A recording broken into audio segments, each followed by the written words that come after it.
Welcome to Kabirada TV. Maligayang pagbabalik. Welcome po sa Kabirada TV. Sa bidyong ito ay ating tunghayan ang kasaysayan ng isang bus transportasyon sa Pilipinas na tinuturing isa sa mga pangunahing bus company sa Hilagang Luzon. Bago natin ipagpatuloy ang biradahan, tingnan muna natin ang subscribe button sa baba. Kung nakakulay pula pa yan, ay di ka pa nakasubscribe. Kaya pindutin mo lang yan tulad nito. Salamat Kabirada.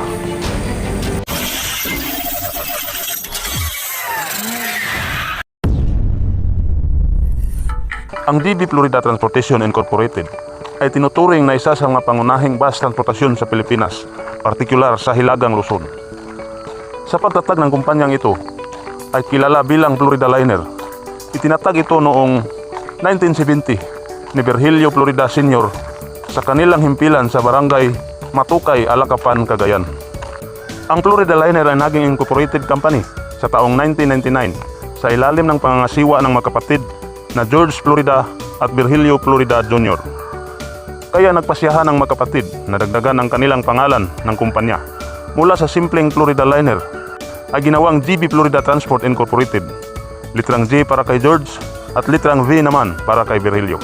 Kasama din sa nasabing kumpanya ang isang alkalde ng munisipalidad ng Alakapan na si Harry Florida. Sa panahong iyon ay siya ang kasalukuyang mayor ng Alakapan, Cagayan.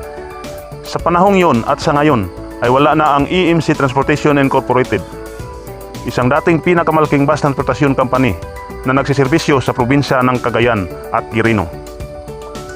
Ang kumpanya ay pinapatakbo dati ng Florida Liner sa pamamagitan ng pagtatag ni Virgilio Florida Sr. sa mga patapos na taon sa dekada 70. Ang bagong GB Florida ay nakakaakit ng mga pasahero dahil sa ito'y ultra luxury buses at katangi-tanging tingnan dahil sa mga mabulaklak na ganda nito na naglibot sa buong katawan bilang palamuti ng sasakyan na kulay pink. Ang GB Florida ay isa sa mga sasakyang ginagamit upang makatawid ang mga kalakal at mga pasahero mula Metro Manila patungong Cagayan Valley Region at Ilocos Region. Mayroon din silang operasyon na interprovincial na ruta sa pagitan ng karatig probinsya ng Cagayan Valley. Ang GB Florida ay nagsimulang tumatakbo sa kanilang ruta patungong Ilocos nang makuha nila ang ilang bus company tulad ng F. Franco Transit at ang B-Trans. Ito'y nadagdagan pang muli nang nakuha na naman nila ang pang-Ilocos na linya, ang Autobus Transportation at ang mga bus company na nagbabiyahe patungong Cagayan Valley at Isabela na ruta ay nakuha din nila tulad ng Ballesteros Bus Line, Viva Aladdin at ilang mga franchise ng Dagupan Bus Company. Naitala na ang GB Florida Transportation, ang kauna-unahang bus company sa Pilipinas na napakilala ng napakagandang units ng bus, ang sleeper class. Ang sleeper class na ito ay kinuha nila mula sa mga pagawaan ng bus transportasyon tulad ng Golden Dragon, Higer at Hino RM Sleeper. Ito'y ginagamit sa biyaheng Manila patungong Tugigaraw at sa rutang Manila Lawag patungong Tugigaraw. Ang GB Florida ay mayroon palang sister company na nagsiservisyo sa kanilang mga ruta Santiago, Kawayan, Tugigaraw, Tulawag at Tugigaraw, Abra, Bia, Bantayan, Bigan na ruta. Ating kilalanin ang mga subsidiary unit ng mga GB Florida. Narito ang mga sumusunod: GMW Florida Trans, Dagupan Bus Company Incorporated, Cagayan Line, Dangwa Transco, Ballesteros Bus Line, GREC Transport, Transport Pro Service Incorporated, Aja Transport, Gabriel Trans, at St. Joseph Transport. Sa taong 2011, ang DB Florida ay nagdagdag ng mga units. Bumili sila ng 6 na MAN R39 para ito'y isama sa kanilang Super Deluxe Split at 2 pang-exclusive modified PHI Grandisa RM para sa ibang Deluxe Split.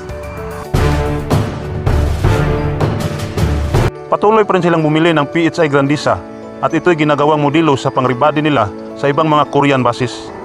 Sa taong 2013 ay nagsimula din silang bumili ng D14 series body na ina-assemble sa Del Monte Motor Works Incorporated kasama ang mga Hino RM chassis para sa kanilang Deluxe at Super Deluxe Split. Sa hindi inaasahang pangyayari, noong February City ng umaga 2014, Ang GB Florida ay may plate number na TXT 872 ay aksidenteng nahulog sa bangin sa Sitio Pagang, Barangay Talubin sa Buntok.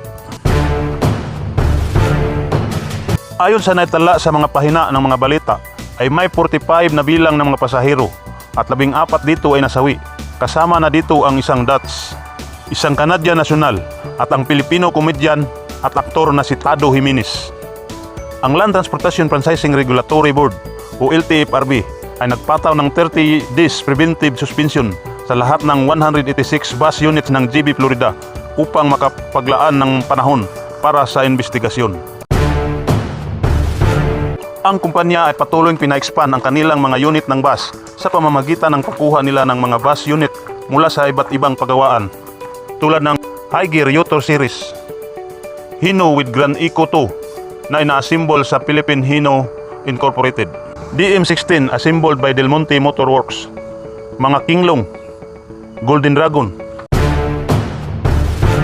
Mga kabirada, susuriin po natin ang iba't ibang klase ng kanilang mga units na mayroon sila. Regular Air Condition Unit, 45 to 50 seaters. Deluxe Class, 41 to 45 seaters with restroom. Executive Deluxe Class, 41 seaters with restroom.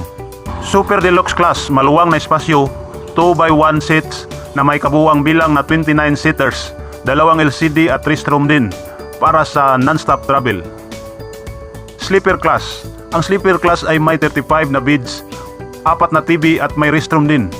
Ang biyaheng ito ay non-stop pang Manila patungong Tugigaraw.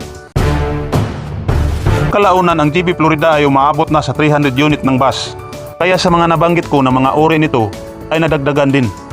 Hyundai, Mercedes-Benz, Nissan Diesel, Daewoo at Kia Grandbird. Sa dinami-dami ng serbisyo at ruta ng GB Florida ay narito rin ang kanilang natatanging mga terminals. Sa Cagayan Valley, particular sa Cagayan, ay sa Abulog, Alcala, Apari, Bagaw, Balesteros, Bugi, Claveria, Enrile, Gataran sa barangay ng Nabakayan, Gonzaga, Lasam, Tuaw, Tugigaraw City, San Sismira, Santa Ana. At sa Isabela naman ay sa Aurora, Burgos, Cabatuan, Delpin Albano, Itsagi, Ilagan City, Jones, Luna, Rojas, San Agustin, San Mateo at Santiago City. Sa Quirino naman ay sa Manila. Dadako na naman tayo sa region ng Ilocos, particular sa probinsya ng Ilocos Norte, Batak, Dingras, Lawag City, New Baira, Pagudpud, Pidig at Solsona. Ang terminal din ng kanilang subsidiary bus o sister company na GMW Florida Trans na tumatakbo din sa mga ruta sa Cagayan Valley, particular sa Isabela, Delpin Albano, Rojas, Santiago City. Sa Cordillera Administrative Region naman ay sa Abra, Banggid at sa Benguet naman ay sa Baguio City. Sa Ilocos Region naman, kung sa Ilocos Norte ay sa Lawag City at Bantay Biga naman sa Ilocos Sur. Ang destinasyon ng mga GB Florida sa Metro Manila ay sa Sampaloc, Manila at Camyas, Quezon City, malapit sa Kamuning Road. Ikaw kabirada, anong masasabi mo sa ating video? Gusto naming malaman ang iyong kasagutan, kaya feel free to comment down below. Hanggang dito na lang at sana ay inyong nagustuhan. At kung nakakulay pula pa ang subscribe button sa baba, ay pakipindot na lang po tulad nito. Maraming salamat kabirada at abangan ang ating susunod na biradahan. Hanggang sa muli, ito po ang inyong kabirada. Maraming salamat po.